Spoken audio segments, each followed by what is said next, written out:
একটি দল লোভ দেখিয়ে মিথ্যা কথা বলে মানুষকে ঠকাচ্ছে, ভবিষ্যতেও ঠকাবে। তাই তাদের বিরুদ্ধে সাবধানে থাকার আহ্বান জানিয়েছেন বিএনপি চেয়ারম্যান তারেক রহমান।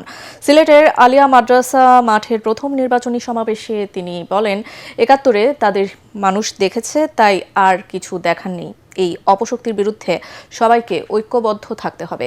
অতীতের স্বৈরাচার সরকারের অনিয়ম, দুর্নীতি, অনাচার পরিবর্তনে সিলেটবাসীর কাছে ধানের শীষের পক্ষে ভোট চান বিএনপির চেয়ারম্যান। সিলেট থেকে মোহাম্মদ মহসিন এর ক্যামেরায় বিস্তারিত জানাচ্ছেন কামরুজ্জামান রাজীব। প্রায় ২ দশক পর সিলেটে কোনো রাজনৈতিক জনসভায় যোগ দিলেন তারেক রহমান। প্রাণঢালা অভিবাদনে প্রিয় নেতাকে বরণ করে নেন সিলেটবাসী।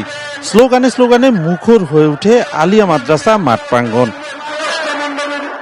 বিএনপির নির্বাচনী সমাবেশ পরিণত হয় জনসমুদ্রে। নেতাকর্মী আর সমর্থকদের জনস্রোতে কানায় কানায় ভরে যায় আশপাশের এলাকা। সমাবেশের শুরুতেই বক্তব্য রাখেন সিলেটের ১১টি আসনের ধানের শীষের প্রার্থীরা। বলেন, বাংলাদেশ একমাত্র বিএনপির কাছে নিরাপদ, তাই ধানের শীষকে বিজয়ী করতে হবে।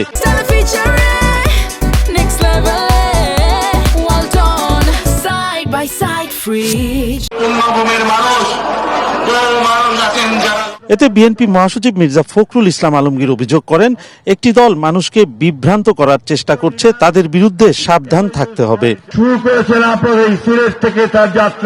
প্রধান অতিথির বক্তব্যে তারেক রহমান বলেন, গত ১৫ বছরে পতিত স্বৈরাচার ব্যালট বাক্স ছিনতাই, নিশিরাতের নির্বাচন করে মানুষের ভোটের অধিকার কেড়ে নিয়েছিল।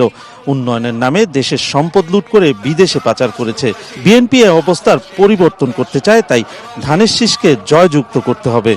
নারী সমাজকে, মা বোনদেরকে, দেশের যুব সমাজকে, দেশের প্রত্যেকটি কৃষক সহ প্রত্যেকটি শ্রেণী পেশার মানুষকে বাংলা বিএনপি চায় আগামী দিনে ইনশাআল্লাহ সরকার গঠন করে প্রত্যেকটি মানুষকে স্বাবলম্বী করে গড়ে তুলবে। তারেক রহমান অভিযোগ করেন, বহু মানুষের ত্যাগের বিনিময়ে দেশকে এগিয়ে নেয়ার চেষ্টা চলছে, কিন্তু কিছু মানুষ দেশের বিরুদ্ধে, নির্বাচনের বিরুদ্ধে ষড়যন্ত্র করছে। তাদের ঐক্যবদ্ধভাবে প্রতিহত করতে হবে।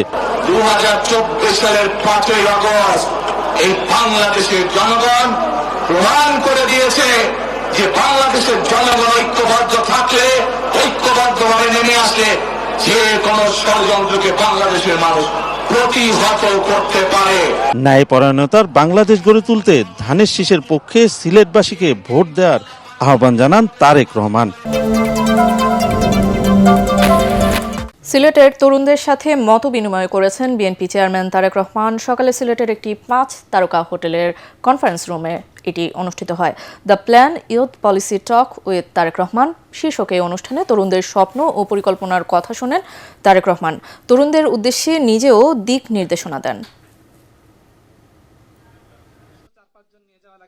নেক্সট 5 to 10 ইয়ার্স তাদের কি কি ধরনের মানুষ দরকার, আমরা যদি আমাদের ভোকেশনাল ইনস্টিটিউট বা ট্রেনিং ইনস্টিটিউট যদি ওইভাবে সাজিয়ে ফেলি এবং উইথ দি ল্যাঙ্গুয়েজ কোর্স অবশ্যই, তাহলে আপনার মতন যারা যাবে বিদেশে তাদের জন্য কাজ পাওয়াটা অনেক ইজি হবে এবং মোটামুটি ভাবে আপনি বেকার থাকবেন না, হয়তো এই বলাই যেতে পারে। মিরপুর 10-এর আদর্শ স্কুল মাঠে বাংলাদেশ জামাতে ইসলামী নির্বাচনী সভা অনুষ্ঠিত হচ্ছে। এতে প্রধান অতিথি হিসেবে ঢাকা 15 আসনের জামাতের সংসদ সদস্য প্রার্থী ও দলের আমির ডাক্তার শফিকুর রহমান ভোটার এবং এলাকাবাসীর উদ্দেশ্যে বক্তব্য রাখবেন। সভায় জামায়াতের কেন্দ্রীয় নেতারা ছাড়াও 10 দলীয় জোটের নেতৃবৃন্দ উপস্থিত রয়েছেন। আগামীকাল সকালে পঞ্চগড় থেকে সারা দেশব্যাপী নির্বাচনী সফর শুরুর কথা রয়েছে আমিরে জামাত ডাক্তার শফিকুর রহমানের।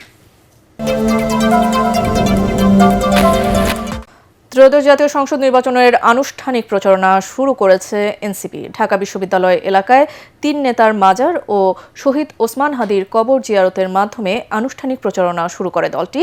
এ সময় এনসিপি আহ্বায়ক নাহিদ ইসলাম বলেন, এই নির্বাচনী যাত্রার মধ্য দিয়ে আধিপত্য বিরোধী যাত্রা শুরু হলো।